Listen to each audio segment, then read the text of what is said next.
welcome, folks, to another edition of RSF Radio. I'm your host, Joe Monday, and this is the show where we talk about what's been going on in the week of our Street Fighter. Today is January 11th, 2018, and sorry if I'm like a little bit lethargic today. I made a lunch mistake and went to Five Guys, and then I learned at Five Guys today that they actually serve milkshakes now, and I cannot. That's a level of self-loathing that I just cannot understand. Why a single human being would want to go into Five Guys restaurant, burgers and fries, order a burger, which they give you 2 patties on the burger. You've never been to a Five Guys? 2 patties, and like big patties, not like McDonald's like thin patties that they put on like the Big Mac or the Whopper. Big patties on your burger, and the fries, they fill a cup with fries, a regular fry, they fill a cup with fries, and then they dump a whole other thing of like that same amount into the bag, so you have to like eat your way to even get to the burger. You have to eat through some fries to get to the meal that you actually ordered, just for ordering fries. And then I can't imagine after eating all of that, which I can't even get all of that, I ordered the junior and a little, Cajun style, of course, a fucking course.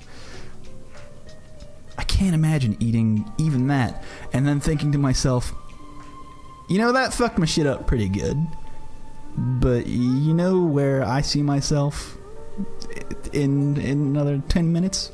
Dead, because I drank a milkshake on top of that. I'm sure they're delicious. I didn't try it, but the lady across the register was like, would you like a milkshake? And she kind of had a look of her like, I have to ask, but I can see you respect yourself. And I said, no, I'm at Five Guys. I wonder what the presser was like for releasing of the milkshake. Where they're like, Five Guys now announcing our milkshake. We understand that 2017 was a rough year for a lot of people, but we really wanted to dig into that and say, how dark can we make things in 2018? Now introducing Five Guys milkshake. Oh, if you don't hear from me next Thursday, it's because I ordered one. You can mark your calendar, folks, for next week. If I don't write back in the next week, you know I ordered that milkshake. I probably only have 3. Anyway, let's get into the threads, because there's actually a lot of news this week. I won't waste any more time on that. Kind of a buttload of stuff happened. First and foremost, pour one out for SRK forums. They're going away. This announcement came in the form of, we're just getting rid of it, which a lot of people were like, oh man, there is so much history there, and not even just in like modern fighting games, but old fighting games as well. There's like, it's kind of the place to go and dig through if you want to find all of that old information that exists out there. Otherwise, you're just learning from scratch all over again. And the archival information that's out there on things that we use today, like even on Reddit or on Discord, the ability to archive that stuff just really isn't what it was with forums. And I don't know, it's a sad day.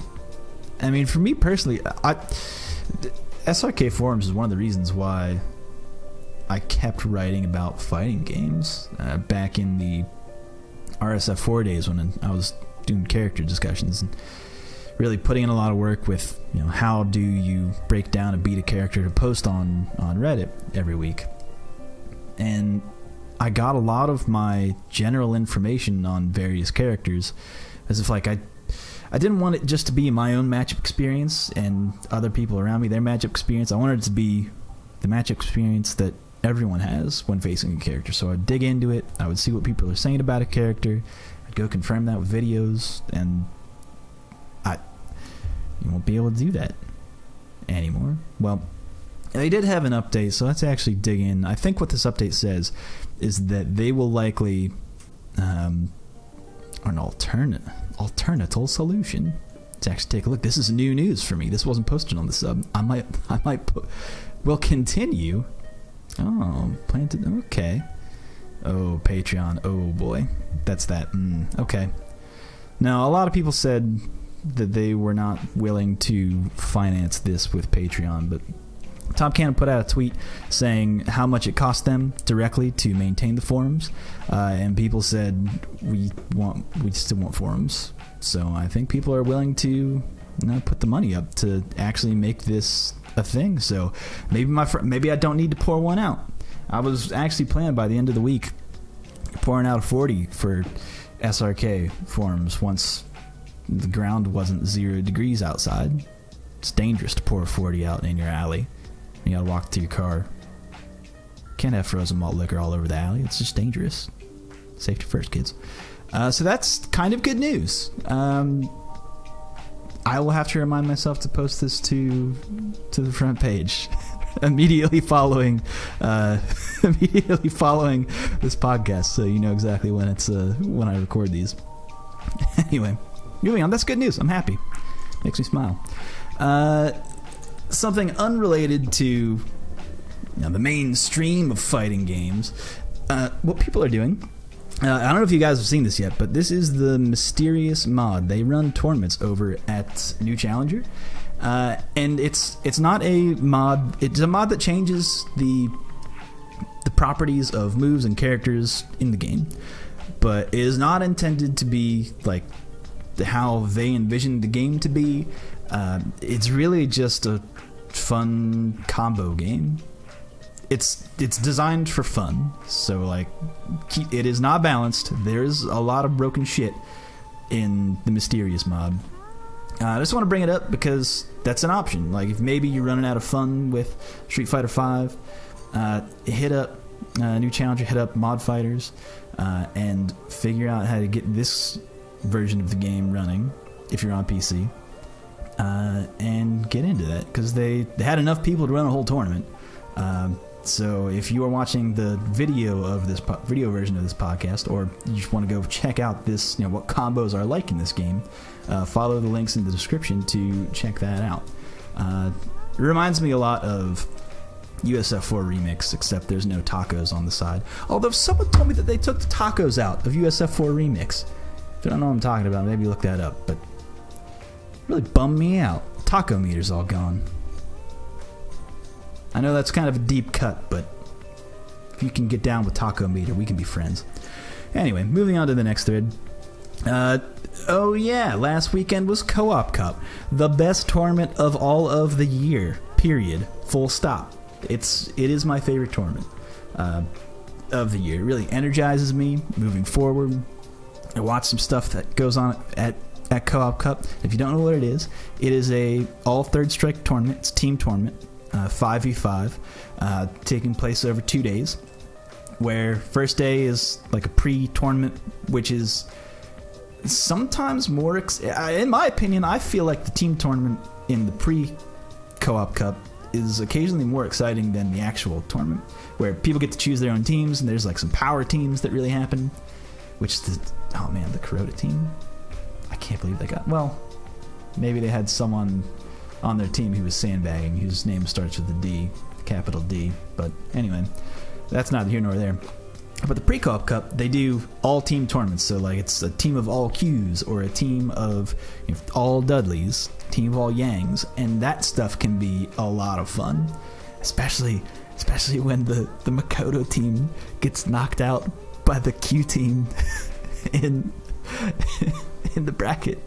That shouldn't happen, but it can in Co-op Cup because you have it's 5v5, but occasionally they'll do just to get through everything. When you go down to the losers bracket, it'll be like sudden death elimination, so you only get to play 1-on-1, and it's only one match. So and that's how the 5v5 goes. You don't play a best of 2 versus everybody. It's just one and done. So like tier lists are out the window, and it's a beautiful thing. Friend of the sub, Arliath, was out there doing commentary for them, and I loved a lot of what he did, and a lot of what the other commentators did, which is basically help explain the game as well, because I know that whenever this comes up every year, I am trying to push people towards this, to say, watch this game, it is very exciting, because the more you understand about fighting games, the more you understand about this game in particular. It's one of the most expressive and just fun fighting games out there. And to watch this many people celebrate it, if you come in blind, you can't be like, I don't know why they're taunting all the time. That seems rude. But like, taunts do something in that game if you've never watched it. But I mean, it's something that you catch on and you go, oh, what does this person's taunt do? And you learn it, and it's fun. It's a fun experience. Highly recommend watching these replays. They're long replays. They're like 10. The full day is like a 10 hours of, or I think the one is like 11 hours of matches. And then the next day is like 10 or 12 hours of 10 to 11 hours of matches. But they've been broken off into playoff A, B, and top 8. So I highly recommend watching it all. It's so good. I posted the English streams here, but the original Japanese is on. I should link that as well. I should add that after this, so remind me to add that afterwards. Secretary. Talking to my phone. Alexa, hey Alexa. Remind me to post this afterwards in the Japanese restream. Thank you very much. One thing that I will say, 2 things I'll say that were kind of a bummer. One thing that adds to 2 things that are a bummer. So, and this happened a number of times on the English restream, and anyone else who restreamed this event, like I know Aris did this, and everyone who did it made this same comment of they would see someone do a sick reaction. They'd see reaction super or an incredible hit confirm, and they go, oh my god, that was an incredible hit confirm, and then immediately afterwards say, can't do that in Street Fighter 5, 8 frames lol. Maybe a little bit more articulate, but how more articulate can you be with a meme? It happens so often to where, like, I get it. It's the easy joke. It's fine. I'm not judging you for the joke, but what I am judging you for is not being able to talk up the players who made the reactions, who actually did the cool thing in the game that they were looking for and reacted to. And then the other thing is that why compare the game that new players might be... Street Fighter 5, for what it's worth, is bringing in a whole new ream of players who may or may not be getting bored with the gameplay of Street Fighter 5, or may or may not be looking to get into other fighting games, and they may be coming to Cooperation Cup for the first time, and they might see someone say, oh, they did a meme. Why'd they have to compare a game they hate to the game that they love? That doesn't make much sense, and it's just a bummer. It bums you out. It's just not very good commentary. So that's my one gripe about the event. And it's a blanket statement to all commentators. I don't know about the Japanese original because I don't know if they did or not. So I can't speak Japanese. I wonder if they have subtitles. Probably read that. Anyway. Stop it. And not because I'm like defending Street Fighter 5 of like, yeah, 6.5 frames is considerable amount of lag. Hopefully they fix it with the Unreal Engine update. Not in AE launch, so I hear. But perhaps in the future. I get it. I want the input lag to be lower. Everybody does. That's fine. I would like Street Fighter 5 to be a better game. We all do. But like, don't bring it into such a joyous and celebratory event. You just don't have to do it. And it takes away from the players too, because they do these sick reactions, these sick reads, and it's like, man, that dude has been working, and is continually working on this game to have some sick reactions and dunk some fools in this 5v5 tournament. It's incredible. Highly recommend watching the entirety of it. Buckle up. It's a long event. It's a lot of Street Fighter. It's a lot of Third Strike. It's so much fun. I promise you, watch this tournament, you will not be disappointed. Okay. Speaking of not being disappointment, look at this man's eyes. Those are the eyes of a cold, hard killer. Or someone who hasn't had a cigarette because they banned smoking in the event. Which, if they allowed smoking in this event, good luck, okay? That's like the toppest of top tier play that you will ever see. But, those are the eyes of a man who has not had a cigarette in about 3 hours. It's actually, I only bring that up because they bring it up like over like loudspeaker in the event saying, there is no smoking in this event, please do not do that. But I'll bring this up. It is Kuroda, one of my favorite players of all time, taking out a team of killers. He OCVs them, and it is, it's so good how he picks apart everybody. A lot of people won't like this because they'll see this queue and they'll say he did a lot of crouch blocking, stepping back and crouch medium kick, crouch short. Like what's that all? Why is that exciting? Until you notice that dude techs every throw. When you cannot dash up to this fool, you cannot approach him. He is a wall. He is so solid, and he maintaining that kind of play in such a high damage output game of Third Strike. Like when things can move fast in Third Strike, you could be dead in a second. But to slow things down for everybody and just say, throw your pitch at me, throw your best, just give me your best shot, throw your fastball, out of the park every time. Kuroda's the best. He is the best. Watch this highlight. It's not even a highlight. It's just like Kuroda playing a long set and OCVing this team of actual killers. And every match is very exciting. Oh, man.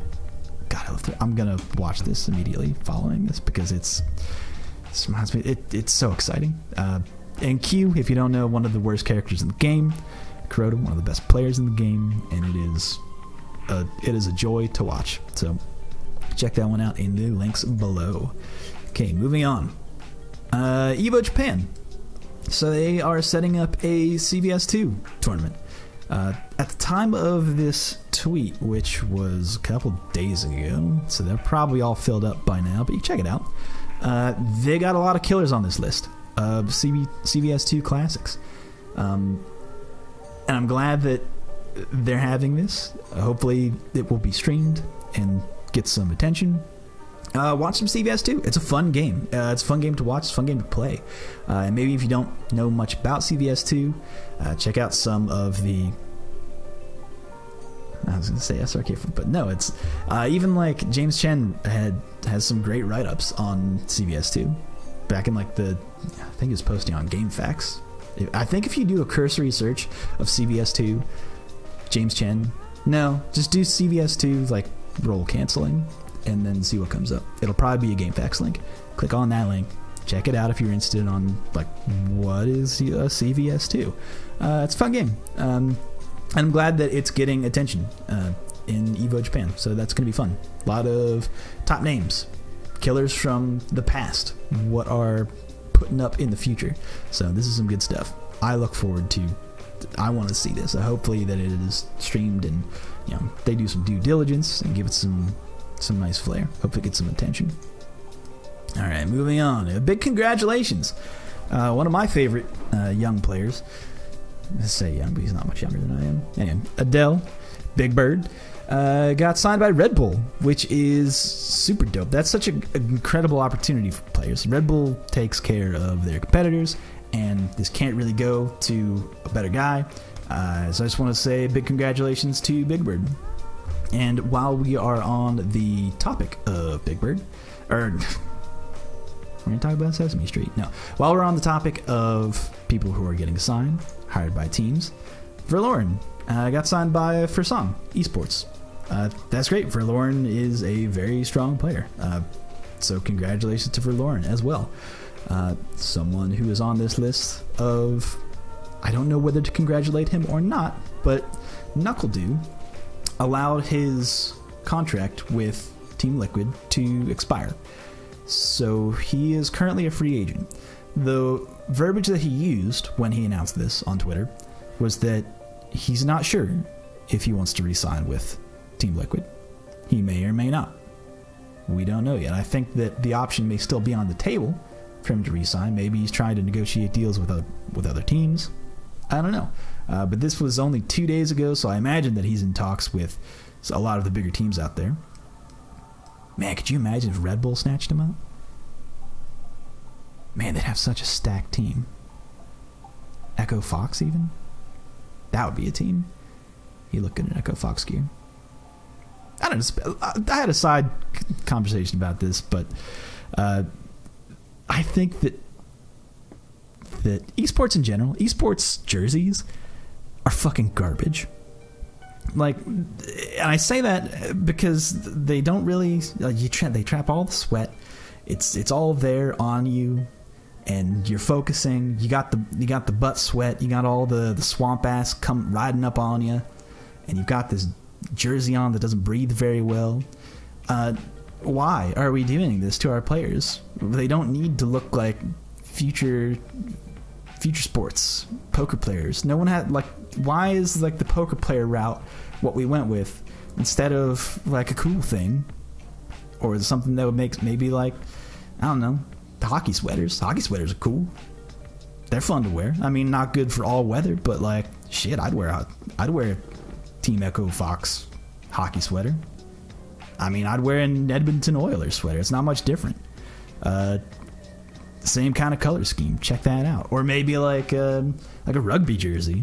That'd be a cool thing to wear instead of something that traps the stank on you, and then when you try and play and you want to congratulate yourself, yay, I have won, my hands are in the air, and go, oh god, this is terrible. Or it just doesn't fit well.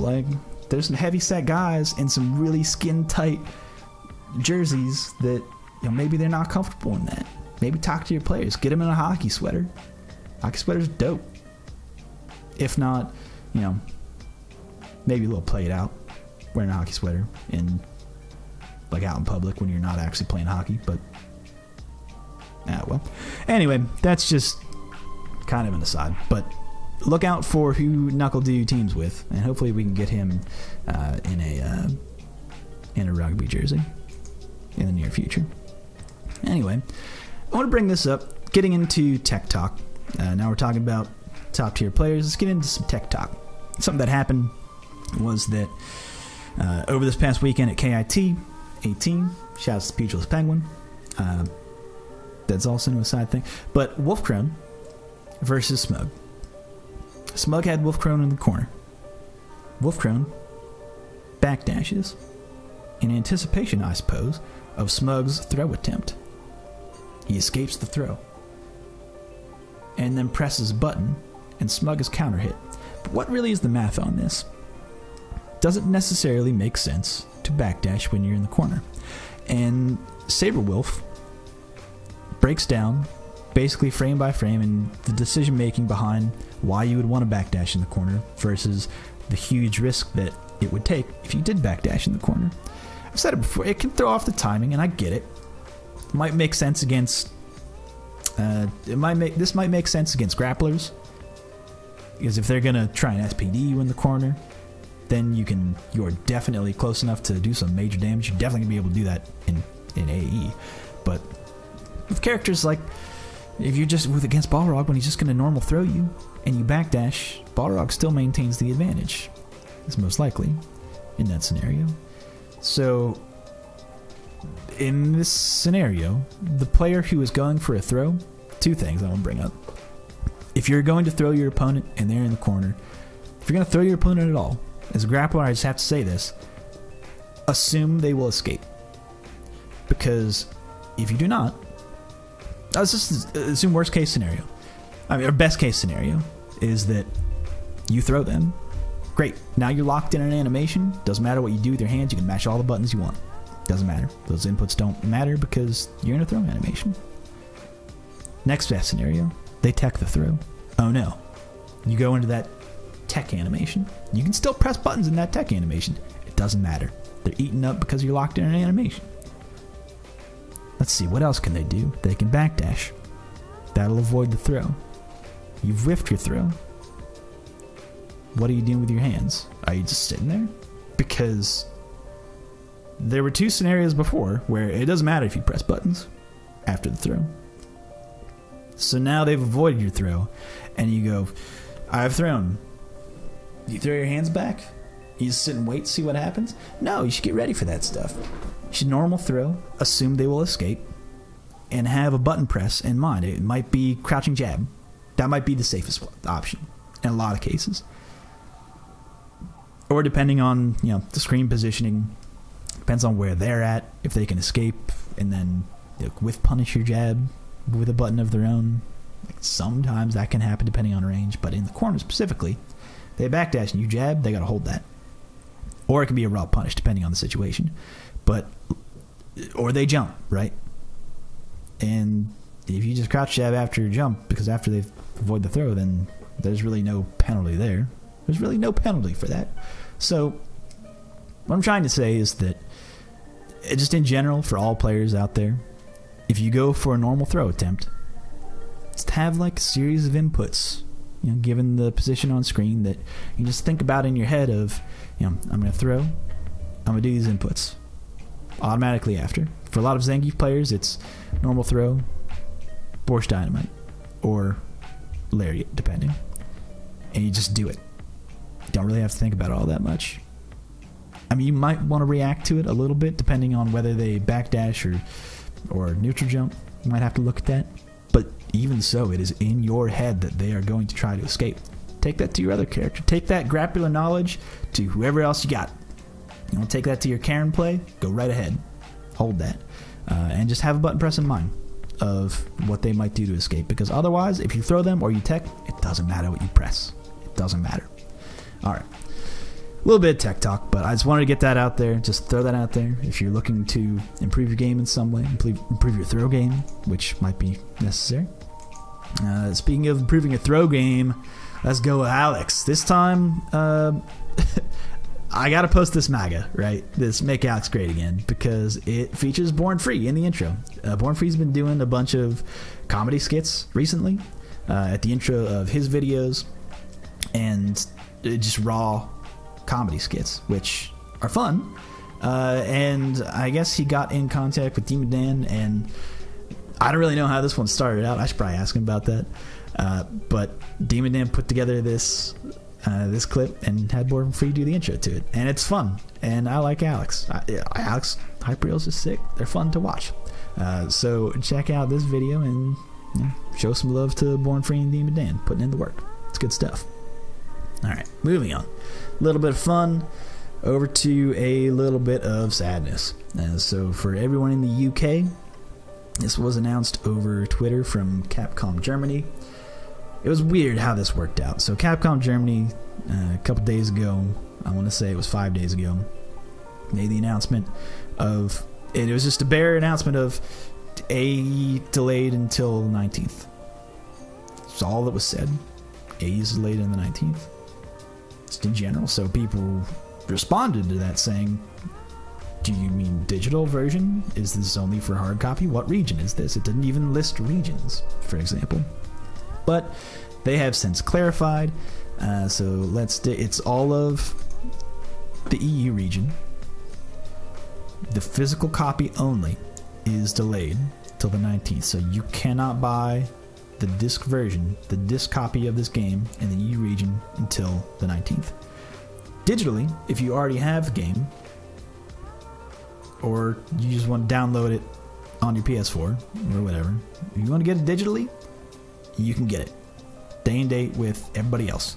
But if you want that hard copy, some people do. Hard copy can be important, which we can get into later, and we're going to get into later. But for some people, that's important. And if you want that hard copy, you're gonna have to wait a couple days, 3 days. I don't know how the hours actually work out based on release times for the physical copy in the EU region. Moving on. Speaking of owning that disc, maybe it's important if you want to get a copy of AE early, Capcom. So 4 days ago, user going by the name of Junkington made a post. It was one of those posts where, when you see something on Reddit and you go, that's probably not true, pshaw, and you dismiss it because it's just a silly thing that happened. But he made a post saying, hey, I ordered a copy from Walmart for my nephew or for my son or whatever. I forget the actual story. I ordered this copy and we loaded it up, regular Street Fighter V, and on the disc was basically the update for AE. So he has basically everything available to him, sans any online capability. He made that post, and everyone was like, yeah, fuck off, mate. Like, I can grab a screenshot from like a Capcom presser. I can do this. All right, I can get a clip. But then he was like, you motherfuckers didn't believe me? Check this shit out. And he does some like live testing of things. And it just, someone who happened into this circumstance gets his inbox then blown up by everyone asking him, does this work? What is this thing in the game? What are the trials like? What is the training mode like? What is the story like? And you yourself can go ask this man. You can go ask Junkington any and all questions. He may not get back to you because he's just a normal dude, right? He's just like, well, I didn't expect this to be thrust upon me, but he happened to open up the golden ticket, and now him and Grandpa are going to the chocolate factory, right? And he's been actually putting in work. He will respond to you if you ask him a question. Like, he probably works during the day like a normal human being, so don't expect someone who just has a bunch of free time, to test everything, and maybe not ask for like specific setups, that require a high level of execution. He doesn't seem like that kind of person, which is fine, because he didn't even buy it for himself. Maybe ask him a couple questions. He might get back to you. I know I asked him a couple questions. He got right back to me, because there's been a couple of, I don't know if you call this like a leak, but like this dude presented all of this information, which we're going to get into, and it's been people eating it up before the 16th. So this is good stuff. And a lot of cool things have been happening. A lot of cool things happened in AE that we can now say, okay, cool. Thumbs up to that.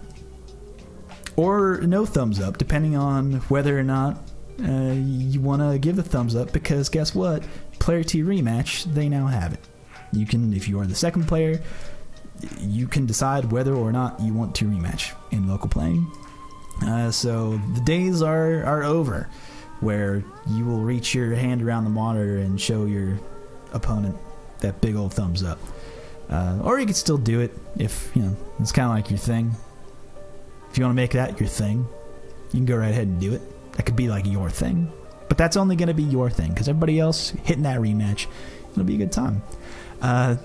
So we can cross that one off the list of community fix requests. What else is happening? He shared all of the demonstrations for the characters that he had available to him. And I say that because, again, I will state, he can't go online with this, because if he does go online, then it will we don't know this, but it will likely update to the latest patch available to everybody, which is the current patch that we're all playing on. So he hasn't connected to the internet yet. He's off the grid, man. He's off the grid. He doesn't have access to your your on the grid characters, my dude. He doesn't have any of the DLC, basically.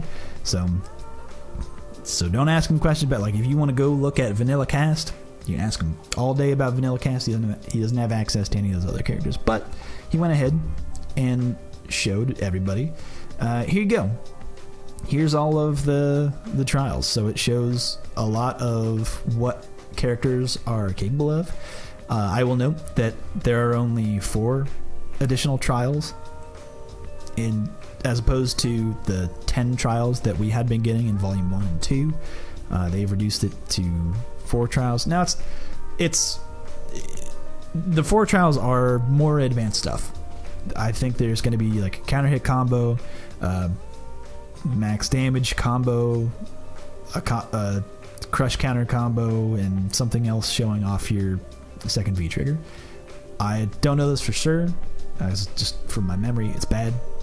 But I believe all of the Volume 3 trials that are shown here all include the second V trigger. So if you want to look at these videos and check out what people's second V triggers are like, that's not true. I should take that back, because I know for a fact that one of Fong's is not. One of Fong shows his regular V trigger, has V trigger 1, because it's a combo involving his V skill. Because when he pops V trigger 1, he throws out that V skill, it now has a hitbox. That's crazy. It's actually a super good buff for Fong, but we're going to get into that later. So all these trials are out there. So if you want to find your character, hit him up and check out the videos. He even shows the videos for him. So like Bison's trials, it's good stuff. Check that out. All right, moving on to the next thing that was, that we had discovered, or he had discovered, Junkington had discovered, was that the game now has the frame data presented to you in terms of advantage on hit or block. It's not all the frame data, but it will show you in very simple and very stated forms that you have the advantage or the disadvantage, and that is shown in this video posted by Junkington of he just chose Laura and he hit some buttons. You can see him doing the jab there, or the medium punch, or the stand medium kick, and they flash red or blue. If you're blue, you have an advantage. If you're red, you're at a disadvantage. Simple color coordination. Kind of sucks for people who are colorblind. It kind of sucks for people who are deaf. Or, not deaf, but I don't know why I said that. That's silly. I mean, Street Fighter, never mind. The audio is bad in this game, but that's a whole other story. Anyway, colorblind people, maybe not so much good, but it actually lists it there up top of, it shows you like the damage if you put in like the move, like the move data, whatever the fuck you want to call it. You enable that, and it shows you how much advantage you have. So you can take that in. What you can't do is see that I'm +3. I wonder if my stand light punch is +3, is 3 frame startup. It doesn't tell you any of that. And from what I know and what I asked Junkington, there are no tutorials in Street Fighter 5 Arcade Edition that he could find in any way. So if you're looking for like explanations as to why frame data matters, that is still not in this game.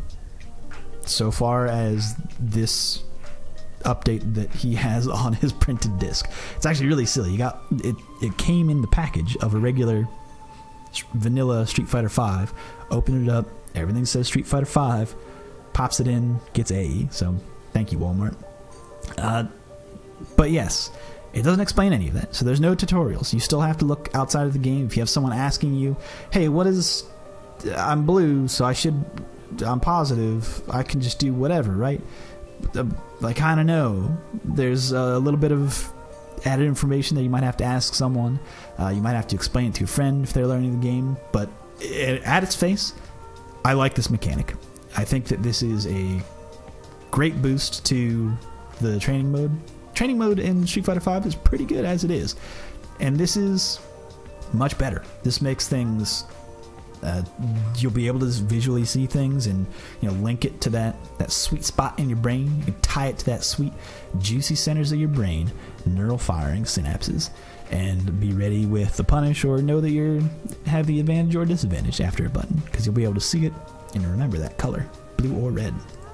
Well, the other thing that there was no video posted of this, or there wasn't a top level post, but I asked him the question, or no, Junkington looked into it of he noticed another option in training mode that was remember the words correctly, but it was like load save data, which in my mind I thought, ooh, this could be something real hardy to dig into. I was thinking perhaps if you had some replays you could load that data, but no, it doesn't seem to be that way. It just seems to be, which is it's still a useful feature, but it's not what maybe we had been suggesting, which might have been a little bit harebrained, of wanting to load in, like if you have a match online, you'd be able to load it into training mode and just have that right away. That's what people thought. That's what I was hoping for. That would be incredible. That'd be the best training mode feature of any training mode, in my opinion. Well, regardless, it's not what this does. But what it does do is it allows you to save state. it saves all of the settings that you've set up, but it even saves the exact moment. So let's say you set up an Akali to do a dope setup on you, where he does like an ambiguous dive kick. You can save it right before he's about to dive kick you, and once you save it, let it play out, and maybe you got hit. Load that save data with like a hit of a button. You're right back there. Dive kick's coming at you. So maybe you block it this time. Maybe you learn how to block it. But this is a much faster way, or seems to be a much faster way of setting up like those moments of interaction. Of maybe it was hard to get it set up in a certain way. Maybe you had like a long combo that takes. Maybe you want to work on a specific part of a juggle and not work on everything leading up to that juggle. I know this would be useful for Urians who can have long and extended juggles that require like kind of a long setup before you actually get to the hard part. But maybe you want to only practice the hard part, but you want to practice it as it's going to happen. Load that save state. Get in there. At least that's how he explained it. The other cool thing is that if you save something for that in Akali, then you switch over to Karen, it doesn't have that. You can still load up different or save different Karen data, but when you go back to that in Akali, that information will be there. So, I mean, this makes sense that it doesn't save data per, like on a global basis. It will only save it for character basis because only certain characters have access to certain moves. That makes sense. And that's a cool feature. So it's cool that they're adding some new features to the training mode. I like that. It helps new players understand and enjoy fighting games, so I'm all in. But it doesn't seem that Junkington was the only person to get an advanced copy. There was also Jaoism,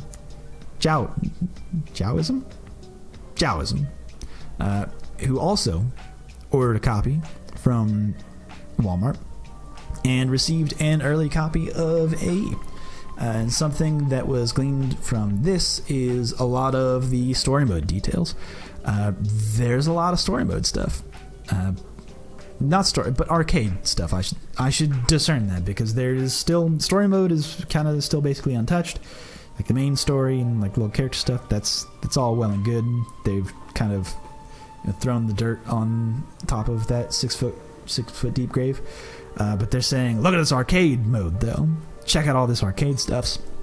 And he took some pictures and screenshots, and there seemed to be 211 possible endings for arcade mode. So, if you haven't been following, they're gonna have arcade modes for basically a whole history of Street Fighter games. Street Fighter 1, 2, Alpha, 3, 4, and 5. Just 6 different types of arcade modes, and within those 6 different types of arcade modes, you'll fight 6 sets of characters. Within those 6 sets of characters, there seem to be 211 different endings, and that means you could unlock the different art and see the art does seem actually pretty good. So if you're into doing unlocks, that's just a ton more single player content for a lot of people who come to fighting games not specifically looking to get into competitively, but just want to go have a fun romp around arcade mode. They listened and said, here's all of the arcade mode. It's a pretty good grip of arcade stuff. There are other games who have done more arcade mode, of course, more stuff for single player, I get it, but I just want to give them props that they did listen and said, we're calling this arcade mode because guess what, we got a whole fucking fistload of arcade mode, so take that one. Alright, so that was the information gained from Jaoism's copy. I don't know if that dude's been putting in work, but hit up that thread, again, linked in below. So if you have questions, in the days leading up to the release of AE, which is just 5 more days from this recording, if you have any questions, hit them up now, and maybe they'll get back to you, or maybe not, but we got those advanced copies out there. Again, not hooked up to the internet, so liable to change, who knows. But still, if you've got that itch that you just can't scratch, hit them up. Moving on to more AE news. We're going to be on a slope. We are on the ride of AE right now. We were on the water slide when we started with that advanced copy. We are going down till we make splash here. Sakura information is out there on the CFN. They released her health and stun. It's 950 to both. It's not the lowest. It's lower. It's below average, but what can you do? That makes sense. It's kind of where she's always been. And it lists her move list. If you were curious about how to input her moves, if you haven't been following, it's all there for you. They have not released any of her frame data yet, as they have with other characters, but if you just want to get an idea of what she can do, what is possible, check out her CFN page and just get an idea of what her inputs might look like. Speaking of Capcom announcements, they've released the patch notes, you guys. We figured out how long soon meant. We did it together. And that's fine. I'm not going to get deep into it in this minute because someone asked a question about this, which we'll dig into it later. But it's all very vague, and we've all heard this, I'm sure. If you've been following FGC Twitter, that's fine. The game has changed. The patch notes is basically what this is. A lot of hurtbox changes. We kind of talked about that last week. But something else that happened to be pretty, I think, important in terms of announcements that they made with this patch notes announcements was you got to scroll down for it. I mean, it's actually funny. They show off all the frame data stuff here that we had already found out a couple days ago, thanks to Junkington. But you scroll down and see that fighter ID and home change. You can do that now. If you are not happy with your fighter ID, or the flag that you set for whatever reason, maybe you didn't choose the United States flag because you can't remember what the U.S. flag looks like. That's fine. It will cost you. It'll cost you $10 Enos or 200,000 fight money, which is the equivalent of 2 characters. You can do that if you want to change that information. What I was curious about, I mean, it's cool that they're offering this. It's kind of funny that it is $10, but that lines up with like Xbox Live. They charge about the same for name changes. They probably have to do something on like the back end where this might actually take a cost. I don't know. I don't claim to understand how video games or the internet works, for that matter, or how money works in general. Just throw out a whole lot of things I don't understand how they work, but it costs $10. Some people have been saying it's a little bit pricey, but if you want to change your name or fighter ID or flag, you have the ability to do so now. The thing that kind of made me curious was that some people's flags had just changed automatically. I remember seeing posts of that on the sub, people asking that in Discord of, hey, I don't remember setting my flag to this at all. Why did this happen? Which still begs the question, why did it happen? And if it does happen, are they just going to say, okay, pay the $10 and fix it, instead of what you used to do, which is write into Capcom support, and those people had that problem fixed, but the question still remains, like, is that a possibility? And if it does happen now, would they just say pay the $10 versus paying a guy who runs Capcom support to do it for you? I don't know. It was one of those funny things where I'm like, okay, that's cool that they do that, but also, I'm not implying any like shady deals, like not any kind of, it's not negligence, it's negligence. It's not, if anything, it wouldn't be on purpose. I don't presuppose anyone's nefarious, but that's just how I live my life. But also, they are releasing a Grand Master rank, which is 5,000 more points above Master rank. So if you happen to be one of those players in Master rank, hi, please post on our Street Fighter more often about character tech, please. I beg of you. But also, set your goals higher, because there's a Grandmaster rank. And then they list all of the balance changes, which I'll bookmark this one to come back to it in a minute. A couple things I want to talk about here. How am I doing on time? Oh, fuck, this is a long episode. Anyway, the other announcements that are happening. Something really cool, I think, that I hope that they do continuing forward is that there was an announcement today on Capcom Unity that you can play Sakura for from the 16th, in between the 16th and the 23rd, for free. You just have her available. It's kind of like what they did with Alex, where they made him available, and then remember they made him available and they took him away. And if you buy him in that time with either real money or fight money, then you'll gain back all of the fight money that you gained with him. So that's the same kind of scenario where if you unlock Sakura on the 16th, you can go ahead and play her. If you buy AE on the 16th, Raw, you'll get access to Sakura, but you will still have to buy Sakura. So it's an interesting situation where, and I don't know if they've ever said what would happen.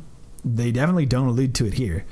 And the question has come up, and I haven't seen anyone answer it yet. But if you gain that experience and you gain fight money with Sakura, because remember that you can, while they did take away the fight money gained from trials, you can still gain fight money by leveling up the character, which you can do through, doing the trials or doing the survival mode. You can still gain fight money by that because it levels up the character. Now, if you do that and you level up the Sakura, they will take that money away from you if you have not purchased Sakura come the 23rd. So you make all this fight money. What would happen if you spend that fight money and then the 23rd rolls over and they take it away? Let's say that's like the only fight money that you ever earn in the game. And do all that stuff. You level up the Sakura, you gain the fight money, you spend it on whatever you can spend that on. Are you then in debt to Capcom? Are you in the red? Do they keep track of that? Can you go minus? Can you go minus dollars? Fight money dollars? I don't know. I don't know the answer to that question. It hasn't been answered yet. I'm actually very curious. I can't do this myself because I have a copy of the game. I could do this by buying a whole new system and buying a whole new game, but I ain't liquid. I ain't liquid like that. Can't do that. It's not on. My accountant won't let me.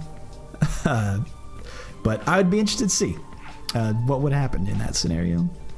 Regardless, that's what's happening. From the 16th to 23rd, you have access to Sakura. Everybody does.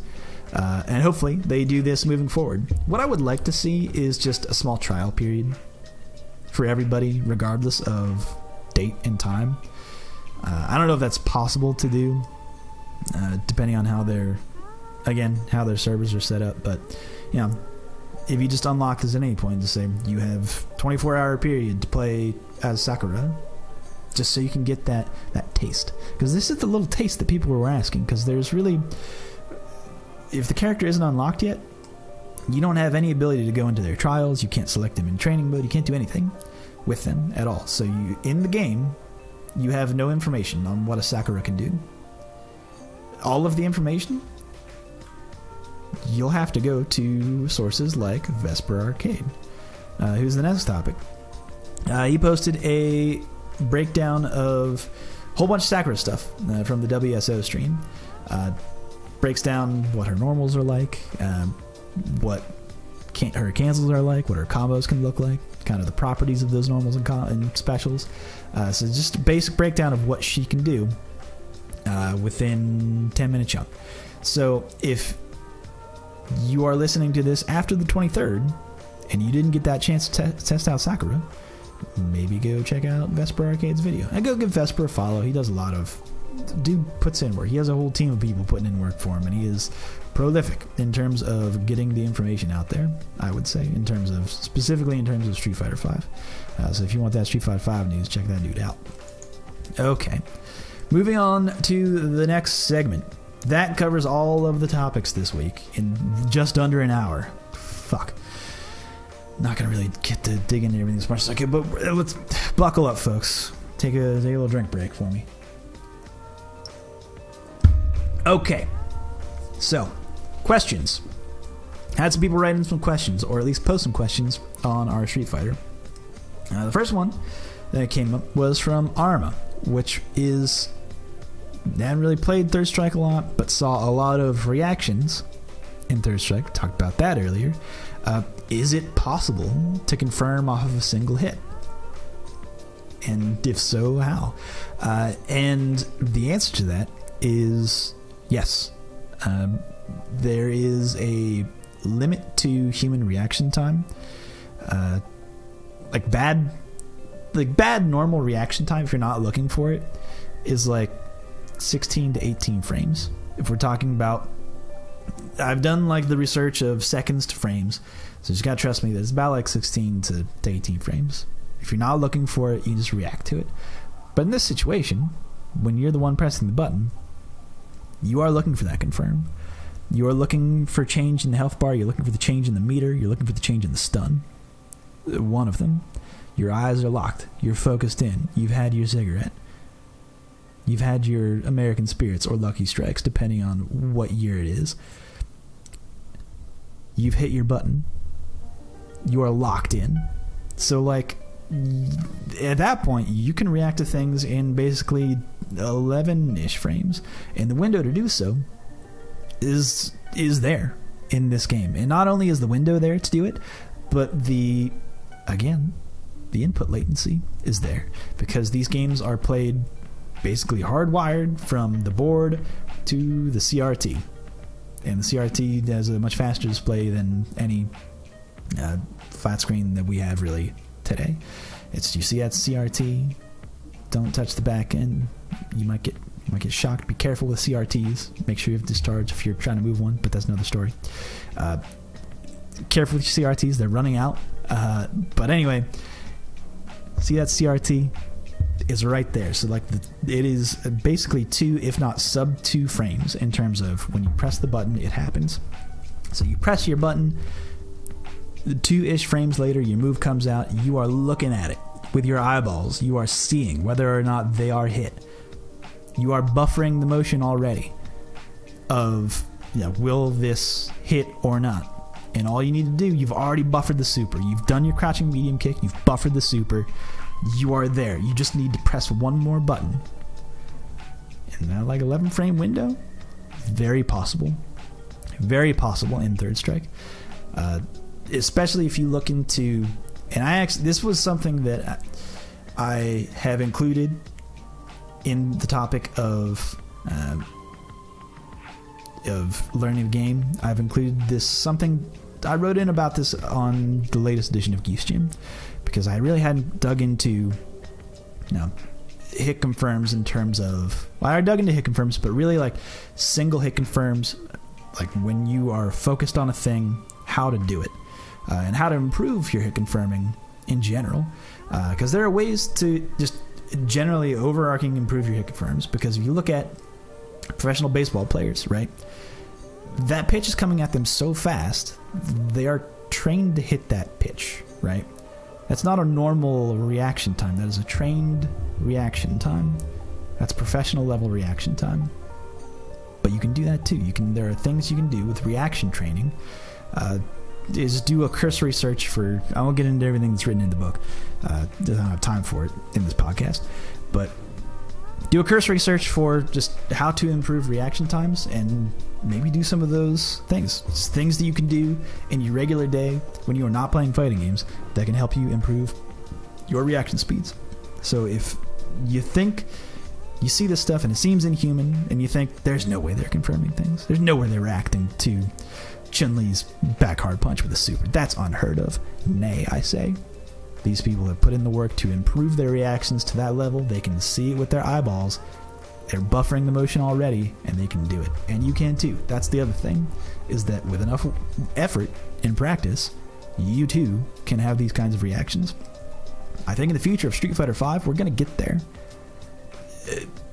They haven't applied the Unreal Engine patch, which is supposed to drop the input another 2 frames, so it would go from 6.5 to about like 5.5, which is better. There will be online latency, of course, as well, but 5.5 frames is much better. And they are doing some things to the normals which are making them easier to whiff punish, it seems. Adding recovery to much longer attacks changing hurt boxes, which I assume means making them longer or staying out longer, which is magnifique in my opinion. Making that easier. So if this is something that you want to improve on as a player, you can do this. You can do some practice either in game to set this up to improve your action speed, but you can whiff punish. You can have one hit reactions, confirms into super. You can do this. Moving on to the next question, was sent in by John Dilworth on Twitter actually, is how do I think the tier list is going to shake up, in so many words. And I definitely think it's going to be shook up, right? Ryu's going to improve. They gave him some buffs, right? I'm interested to see how like you can get some more utility out of his V-Trigger 2. We'll see how that one goes. But in general, made him a little bit better. They gave him a donkey kick. So I don't know where that will shake out. He'll probably be mid-tier. It's like my very safe bet is like middle of the road, which is still really good in Street Fighter V. Ken, a little bit of weird nerfs. He'll probably drop down. Him not having throw loops, it definitely affects his game, in my opinion. Like, take that away from him, and then it's like all single hit confirms, but it's no matter. Chun got some buffs, so she'll not be at her prime of doing instant air legs and being plus, but she'll do IA legs, be +4 now on hit, which is super good. And they changed a lot of hitboxes and hurt boxes for her. I think her back hard kick is going to be a devastating anti-air. It is already. So do not try and jump at her. You will get AA'd. And I don't think that the V-Trigger nerf, the general V-Trigger nerf of people, your character, when you cancel into V-Trigger, it does 2 hits of scaling, which drops it the next hit by like 20% effectively. You look into or depending, look at the math. Chun-Li, when she does her punish combos, typically she wants to pop V-Trigger beforehand so she can get a big juggle on the come down. That's where she gets a ton of damage, and I think that is going to be seen in the next version of the game. Cammy got some weird nerfs, which I don't necessarily think were that great or, maybe necessary. So I think she'll drop down the list a little bit. Nash, I think, is going to come up the list a little bit. Maybe not where he was in Season 1. Definitely some changes to his V-meter that are interesting. I like his V-Trigger 2. I want to see where that goes. That looks like some cool shit can happen, so looking forward to that. Also, throw loops being, for the most part, taken out of the game definitely benefits Nash, because his wake-up is very weak. So that's super helpful for him in general. It allows him to set the game up back to neutral, which is where he excels in a lot of cases. His anti-air has been buffed. I think jump-ins have been nerfed across the board, so just in general I think he's going to come up the tier list, but we'll see how that shakes out. M. Bison, check the Twitch clips. There's some hot shit of Bison doing some mad damage. I don't know if I just have like third strike on the brain, but it looked like Bison had some like Oro-esque combos with like, he's got that slow moving sphere out there. He's popping you up in the air and then coming down with a head stomp. I know it's not, but I had it on the brain. He's got some sick combos. He's going to be a very offensive based, and I think that the nerf to jump ins will help his game, but we'll see how that shakes out. Vega in general is going to come up the tier list a little bit, probably not by much though. I just can't. I cannot make that bet of whether or not Vega's going to come up the tier list. These buffs look good. Arliath was saying a couple weeks ago, when we kind of figured that his hard punch would be cancelable from the second hard punch, and that could lead to some interesting confirms, I think, where that alone could be a confirm into stance change. Whether or not he's going to have the advantage in that situation, I don't actually know. So we're going to look into the math after the release with AE, so that could be some really interesting offensive power from Vega coming up. I don't know. We'll see. Dawson, I think, is an interesting one. I think he's going to move up. The thing in particular that is blowing my mind, that I haven't really seen a lot of people talk about, but jumping medium punch, which is the one that comes out and across, it's that very good space covering normal. Cancelable into V skill on hit. And what's that going to lead to? What kind of situations is Dawson going to get into where he's coming down from a jump, hitting you with a medium punch, and then canceling the V skill? Get that meter gain. That meter gain important too. I don't know. That's just, my mind is like racing from situations where that could be useful. Anyway, Zangief. I have heard everybody, all the Zangiefs I know, keep saying, "Oh shucks, my Zangief. My Zangief's broken. You broke my Zangief." Oh shucks. And I can't help but think, like, yes, he did get some nerfs, but I think across the board, if you think about the nerfs that everybody else is getting, like, for example, across the board, no one really effectively has a throw loop anymore. Cool. That helps Zangief, actually. Like, if he doesn't have to worry about being thrown, fine. That opens up V skill. Pop it. Let it happen. Let it rip. Or just defensively, that helps him out in general.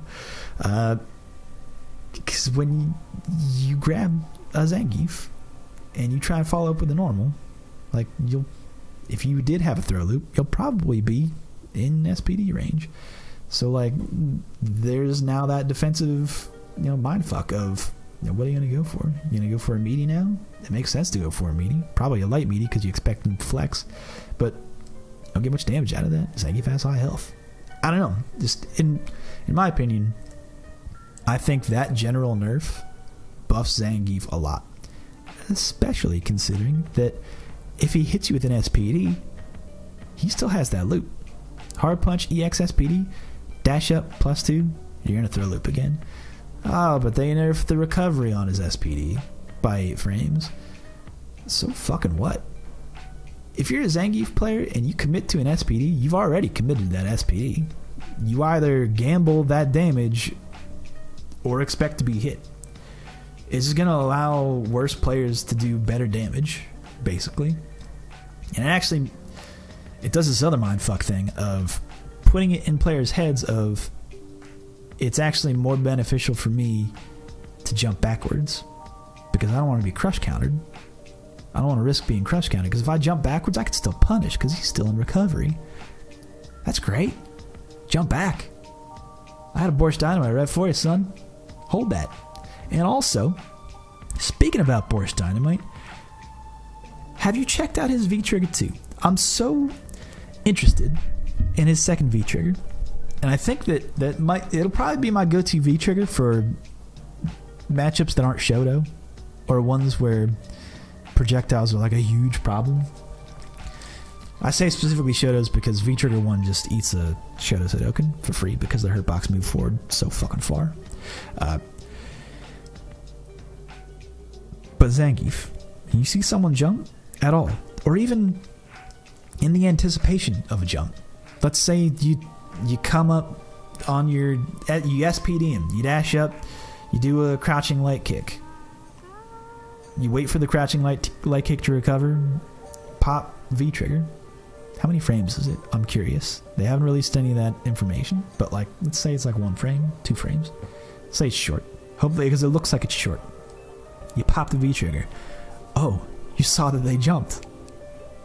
You already, because they're already in the air.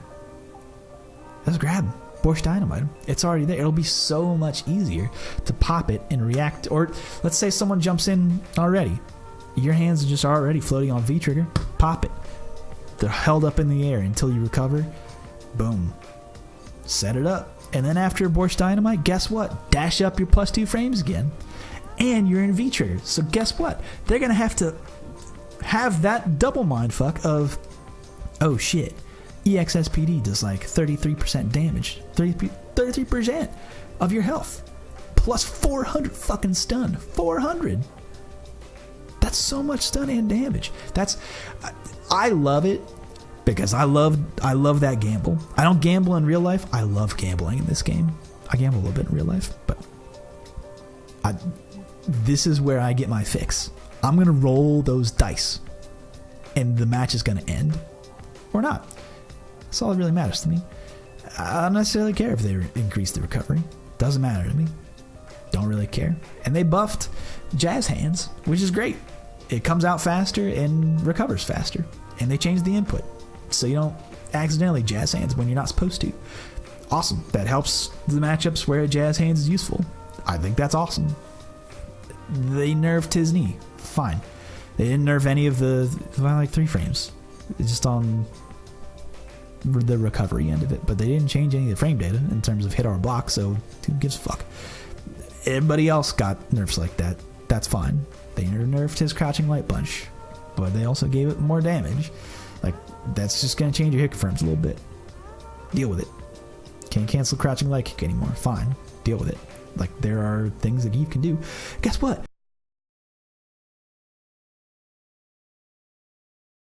In this game now, far-reaching normals, extra hurt box, extra frames on recovery. Zangief's stale light kick into lariat will clip you. I promise you. It's an automatic footsie tool. You just do it, boom, you have your knockdown. It's easy mode. That's his green... Lariat is his green hand in this game. I promise you that. Do not sleep on Zangief. I do not think he's going to be as top tier as he was in Season 2. Fine. I'll hold that. I'm not going to go buck wild and say he's the toppest of top tier. That's not true. But, like, your boy ain't doing that bad. Buck up. Learn some matchups. It's gonna be a fun Season 3. Trust me on that. Alright, Karen, she's got some nerfs. Her normals that she'll typically throw out and her throw loops being taken out. That's kind of significant in my opinion. Standing hard punch causing the airborne crush counter takes away some damage options. It's interesting stuff. Armika, I like Armika. I think she's getting some very interesting buffs that cause, like, some fun can happen. I like that the Lady Mika, the pop shove it, can be special cancelable. That's going to lead to some fun situations, I'm sure of it. And cancelable into V skill, by the way. Extra fun. She'll still have her throw loops from Brimstone, and her Typhoon's going to deal more damage. It already dealt a bunch of damage, but it's dealing more damage, so that's fun. I don't know, that's cool. Birdie looks like he took some hits. I don't know if they looked at meta and said, oh, no, this cannot do. But I don't know, we'll see how that shakes up. I don't think he'll drop down that far. I mean, he was already pretty mid-tier. He'll probably stick around mid-tier depending on how the rest of the nerfs and buffs shake out. I don't think he'll move much. I don't think he's dead. He's not a dead character. Nikali, again, he was pretty high tier in the last version of the game. I think he's going to stay there. There's nothing really here that speaks out to me that is like, oh, they broke into Nikali. No, I think he's fine. Rashid, why the fuck they buff this man? Rashid is already so good, and they're giving this man some more mix-up potential. They're giving him more buffs, or like nerfs that don't hit him very hard. I mean, like, I'm fine with that. Like, I like things being buck wild, and I think that Capcom fucking strapped in for Season 3, so he's definitely going to be up there. And also Laura, like, that nerf to standing medium kick, 5 to 7 frames, that shit ain't nothing compared to what she will do to you in V-Trigger. They buffed her V-Trigger like as if they wanted to see more mix-ups and more guesses out of Laura. You guess wrong one, 2 times against Laura, which she can make happen. Thunderclap into V-skill into a mix-up. Guess what? It could be game over. And she has more mix-up opportunities now, which is where Laura excelled in the first place. So, man, I would like to see the board meeting where that... I mean, there are 2 main reasons why, and maybe Born Free can tell you what they are, but... anyway, yeah, they buffed her, and that's fucking crazy. Fong got some really good buffs. I'm interested in Fong. I like Fong in previous games, in the previous versions. Like, very clearly low tier character. He lacked a lot of options that other characters had available to them. I would like to see where they put his hitboxes and hurt boxes. I wonder, it makes me wonder, right, about his meaty jab combos, which are still necessary. It doesn't look like they're giving him any more combo potential in terms of hit confirms that he has already had, which sucks. But at the same time, if they're nerfing jump-ins, they're trying to make the game more neutral based, maybe his long range medium buttons will be useful again. Maybe we won't have to take such risks. He's getting more damage on his Sotojas, that's great. Ryubenda, more reduce the recovery, which is great. That's the poison pot. That's good news. And the one thing that I think is a major fix they made is V trigger actually useful. Like, pop that V trigger and now your V skill has a hitbox. Fan-fucking-tastic. It moves so slow. Like, before, you didn't have to worry about it. Yes, you take poison. Who cares? Because the next time you touch him, doesn't matter. It has so much recovery. So it's like, there was almost no reason for him to actually throw it, aside from, like, the mental aspect of it. But now, pops that V trigger, you gotta hold that. You gotta hold that V skill now, because it can hit you and cause hit stun. Next up, Alex. Finally, buffing Alex. Happy to see these changes. I liked Alex in the previous game because of his Buckwild burst damage, as you can see from the Make Alex Great Again post I talked about earlier in the show. They made some smart changes here. They gave him more damage on his power bomb. I love that. Fantastic. I love that decision. And more stun. Great. Or no, they decreased the stun, but increased the damage. Great. Already deals enough burst damage. Fine with that. Nerfed his overhead. That's kind of weird. And might have nerfed his dive kick. Not entirely sure. Buffing his lariat. Buffing his stained medium punch. I love it. Crouching hard punch looks like it'll probably be a more reliable anti-air in season 3. That's fantastic because it's already it is the anti-air that he should have, and it should work from all ranges, but currently it doesn't. It has a really bad hurt box. But if you can get a juggle combo off of that into the knees, gets that knockdown into an Oki setup, time to guess. Fantastic. Air knee smash, much better now. I like it. Very smart. Guile, I don't think it'll change much. I think it'll still be very high tier, but they didn't change enough for me to really think much on it. Guile will be fine. Ibuki, why they gotta do this to you, girl? Like, I know you're pretty top tier and people didn't like guessing, but I guess people were very vocal about Ibuki being so strong because they bloodied this girl up. This is harsh. I don't see anything here that I like. The health being dropped down, the ability to juggle off bombs being taken away. Like, they took away a lot of juggle points, man. It's some rough changes. I'm gonna say it's rough changes, but then I will say don't let that discourage you from figuring new stuff out, because I'm sure in the next version of the game there's going to be tons of just general across the board changes that no one expected, where she will excel. I think she might be fine, but just looking at the numbers and the general vague hitbox hurtbox information, I can't in good conscience say that she's gonna be okay. Like, if I were a doctor and a patient came in from a horrible accident, and the mother, it's her baby boy, baby girl, is in the OR. I can't rightfully say it to that mother that your kid's gonna make it. I can't in good conscience give you that false hope. And that's what I'm saying to you, Ibuki mains. I can't give you that false hope. But I'm not saying don't try. Not saying don't try, because I love to see that heart. Anyway, Balrog. He also got hit by a lot of nerfs that I don't necessarily think. I kind of think Balrog's all that terrible. I just generally come from, and I don't even main Balrog. I ain't even a sandbagging son of a bitch. I get bopped by Balrog sometimes. I got bopped by a very strong Balrog, Ross, if you remember him.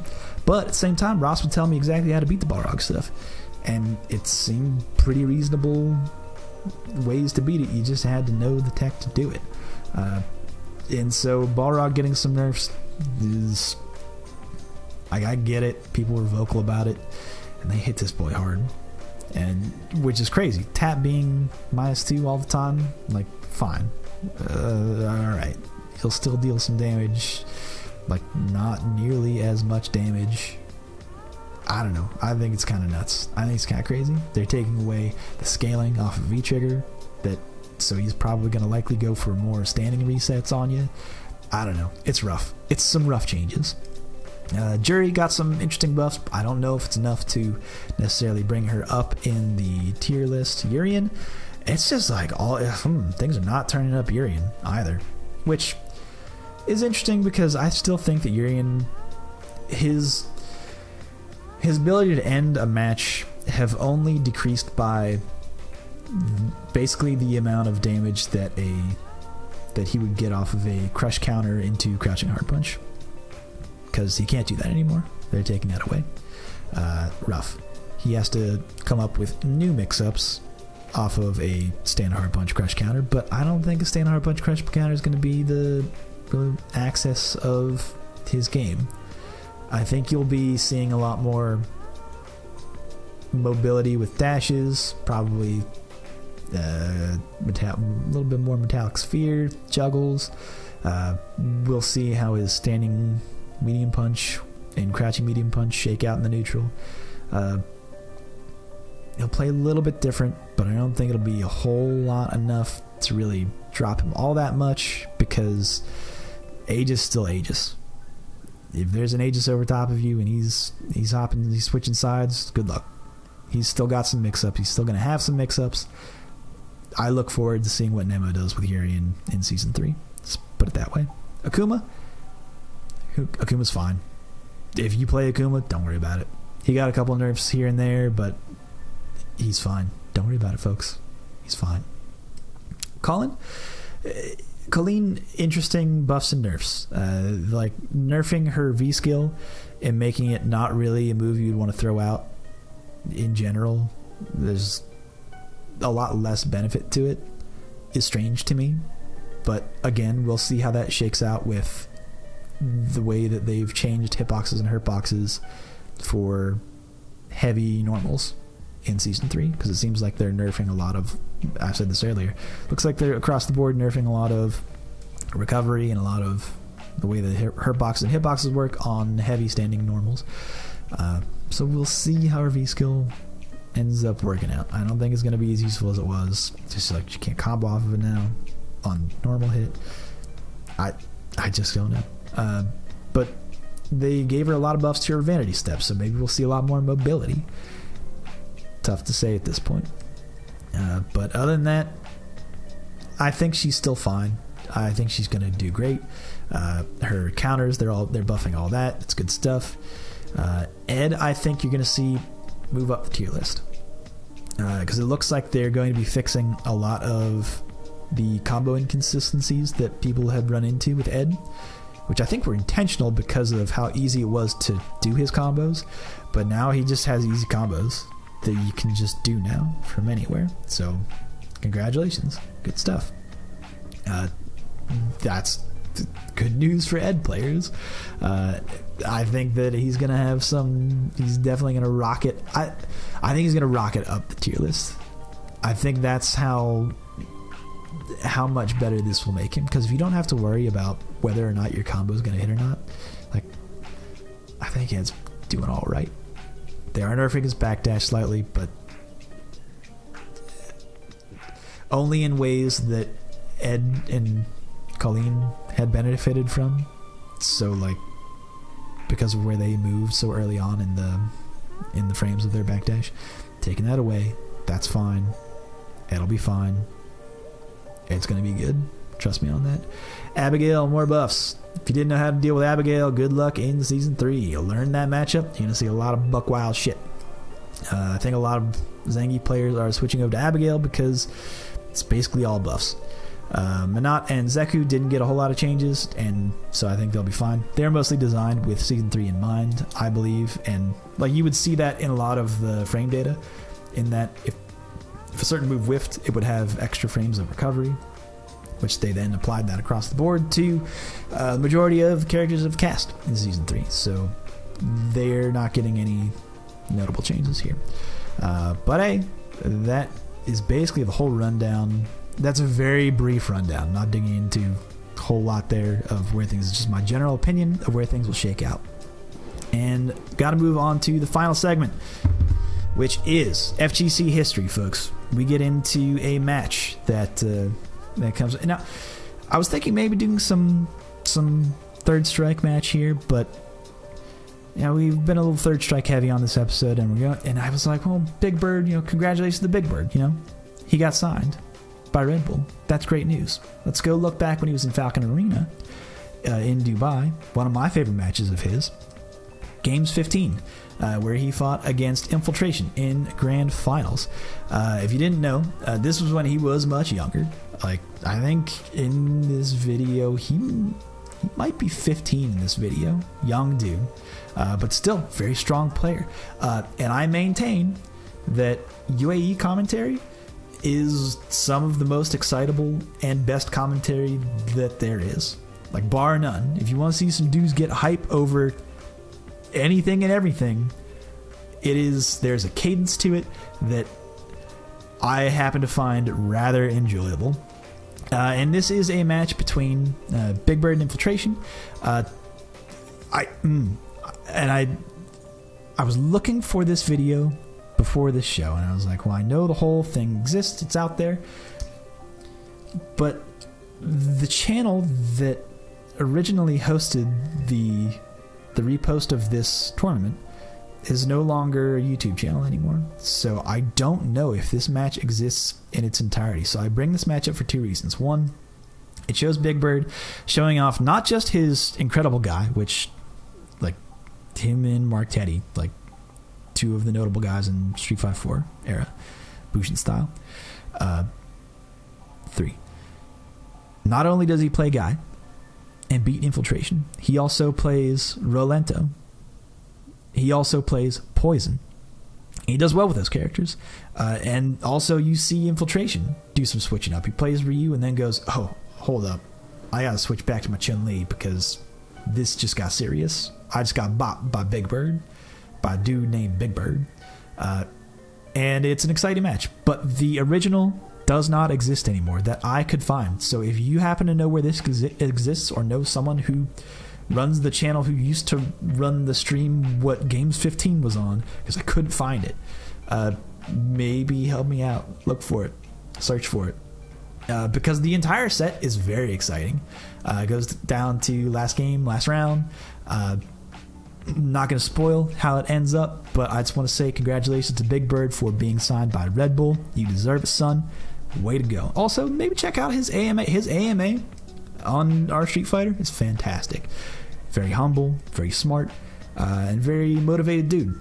And to see him a couple years ago go from that to where he is today, just want to a little congratulations to him. Boost your ego because you deserve it, son. Way to go.